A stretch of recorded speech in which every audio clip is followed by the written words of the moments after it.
Good morning students, class 9। तो बच्चों, पिछली क्लास में हमने आपको पढ़ाया था संघ पोरीफेरा, जिसके निडेरिया या सीलेंट्रेटा, और जिसके अंतर्गत आया था सीलेंट्रेटा के जंतु थे सी एनीमोन, फाइशेलिया और हाइड्रा। उसी के आगे आज आपकी नई हेडिंग चालू होती है जिसका नाम है संघ प्लेटेहेल्मिन्थीज। यानी कि हेडिंग संघ प्लेटेहेल्मिन्थीज।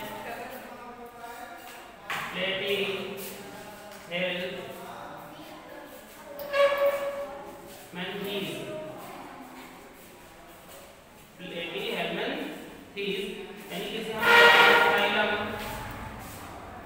फाइलम प्लेटेहेल्मिन्थीज।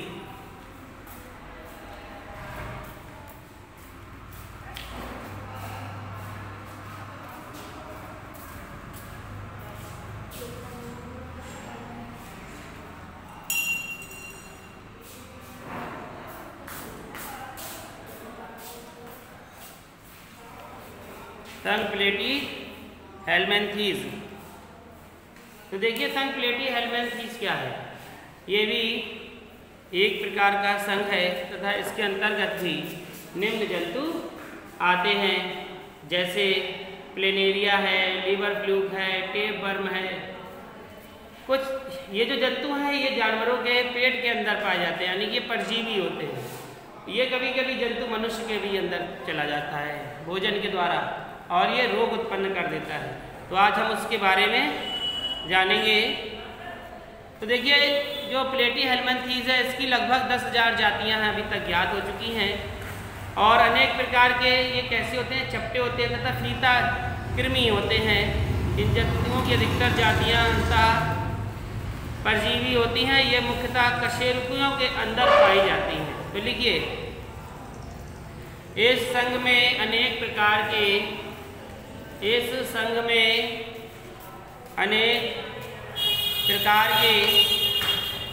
चपटे, इस संघ में अनेक प्रकार के चपटे कृमि होते हैं तथा इन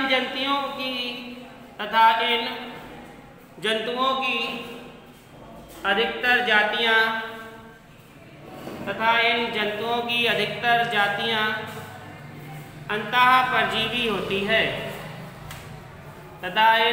की अधिकतर जातियां अंतः परजीवी होती है ये मुख्यतः कशेरुकियों के शरीर के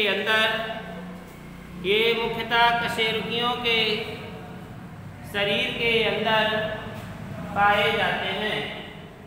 ये मुख्यतः कशेरुकियों के शरीर के अंदर पाए जाते हैं।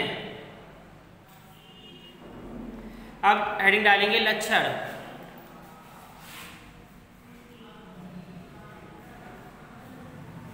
यानी कि इसमें लक्षण किस प्रकार से होते हैं लिखेंगे।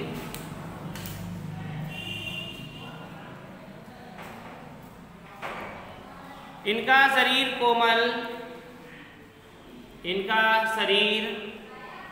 कोमल, चपटा, द्विपार्श्व तथा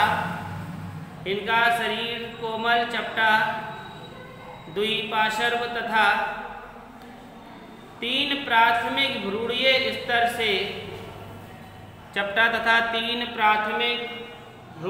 स्तरों से बना होता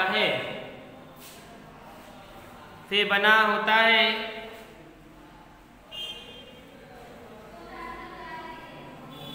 नंबर दूसरा,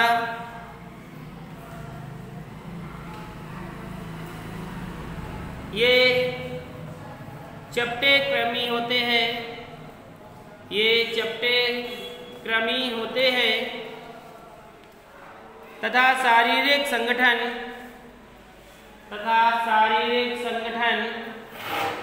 अंग स्तर का होता है तथा शारीरिक संगठन अंग स्तर का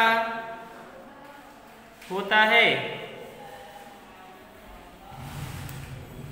नंबर नेक्स्ट लिखेंगे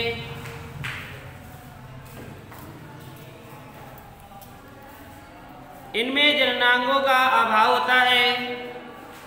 इनमें जननांगों का अभाव होता है, लेकिन चूस्कांग या आसंजक अंग पाए जाते हैं।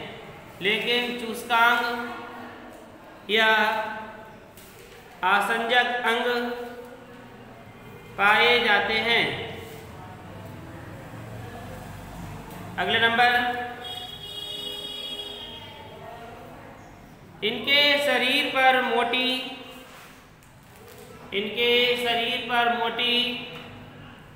क्यूटिकल की परत होती है। इनके शरीर पर मोटी क्यूटिकल की परत होती है जो अम्ल क्षार या एंजाइम प्रतिरोधी होते हैं। जो अम्ल क्षार या एंजाइम प्रतिरोधी होते हैं। अगला पॉइंट, इनमें आहार नाल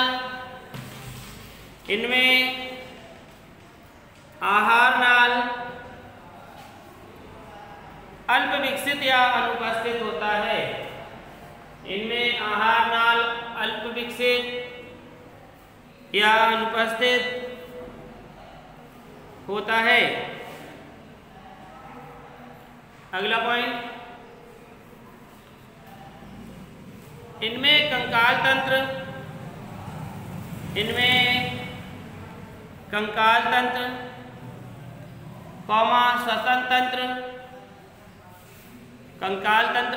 श्वसन तंत्र व परिसंचरण तंत्र अनुपस्थित होता है।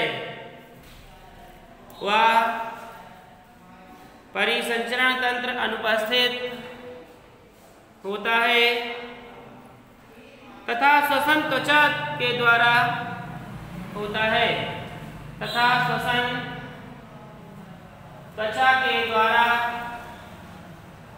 होता है। अगला पॉइंट लिखेंगे,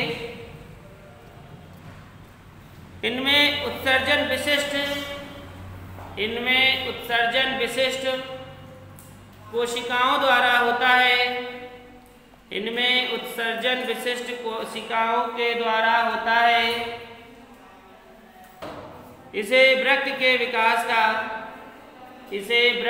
विकास का उद्गम बिंदु मानते हैं। इसे वृक्क के विकास का उद्गम बिंदु मानते हैं। अगला पॉइंट, ये द्विलिंगी होते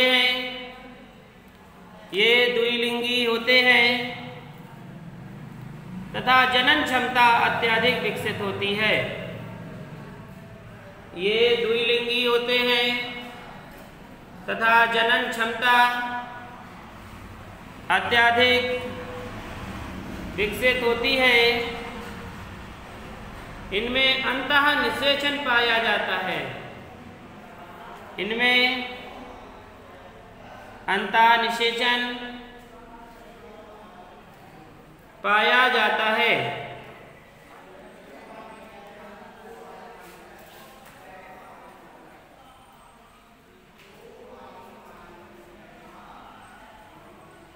अगला पॉइंट, इनका तंत्रिका तंत्र सरल होता है। इनका तंत्रिका तंत्र सरल होता है।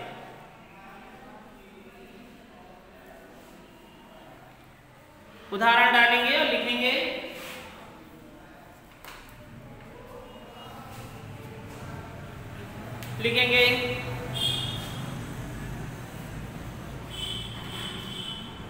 प्लेनेरिया कॉमाटीनिया सोलियम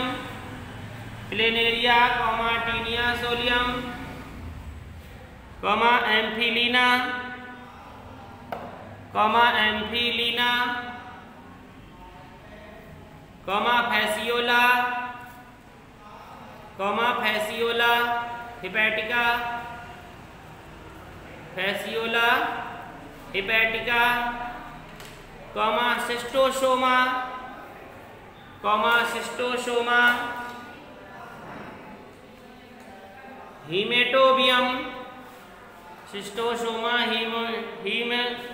हीमेटोबियम, ब्रैकेट में रुधिर कृमि, इसे रुधिर कृमि कहते हैं, ब्रैकेट में रुधिर कृमि, कॉमा पेरागोनिमस, पेरागोनिमस, ब्रैकेट में फेफड़ा कृमि, ब्रैकेट में फेफड़ा कृमि आदि, ब्रैकेट में फेफड़ा कृमि आदि।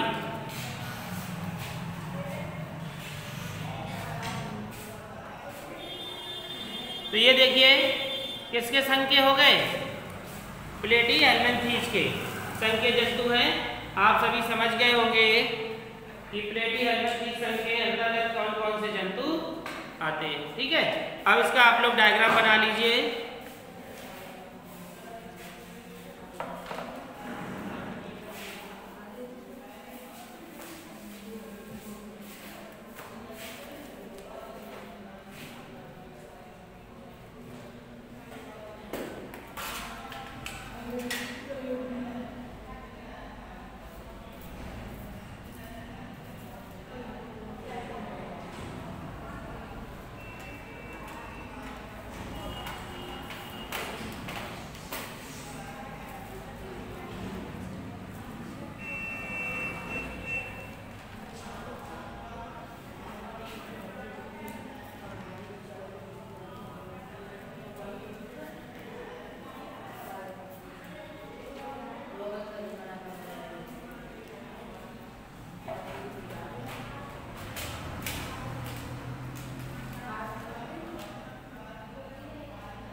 तो देखिए आपका जो ये फैसियोला है, आप देख रहे हैं ये इसका मुख चूसक है, मुख है, ये इसका जनन छिद्र है और ये अधर चूसक है। इसी प्रकार से आप देख रहे हैं कि ये संरचना जो बनी हुई है ये है किसकी? टीनिया सोलियम यानी कि चपटा कृमि। ऐसे ही फीता कृमि होता है जो परजीवी मनुष्यों के अंदर, जानवरों के अंदर चला जाता है, जो पत्तियों में चिपका रहता है और जब उसे कोई भी जानवर खाता है तो वह उसके अंदर चला जाता है। लेकिन ज़्यादातर जो फीता कृमि होता है वह सुअरों के अंदर पाया जाता है। और जैसे जब जानवर का कोई मांस मनुष्य सेवन करता है तो वह मांस पूरी तरीके से जब पक नहीं पाता है तो वह मनुष्य के अंदर पहुंच जाता है और ये मनुष्य के अंदर ही आत्म उसके रहने लगता है और वहीं पर अपना भोजन भी प्राप्त करने लगता है। फिर धीरे धीरे ये गोल होता चला जाता है, बढ़ता चला जाता है। इसकी लंबाई 1 से 5 मीटर तक की होती है और ये पेट में बढ़ जाता है और एक गांठनुमा, एक गेंदनुमा संरचना बाहर दिखाई देने लगती है, ठीक है, जिसे ट्यूमर भी कहा जाता है। तो ये आप इसे नोट कर लीजिए। इसके बाद कल हम आपको इसके आगे का अगला संघ पढ़ाएंगे जिसका नाम है एस्के हेलमंथीज, ठीक है। तो आपका कल का जो टॉपिक होगा वो होगा संघ एस्के हेलमंथीज या निमेटोडा।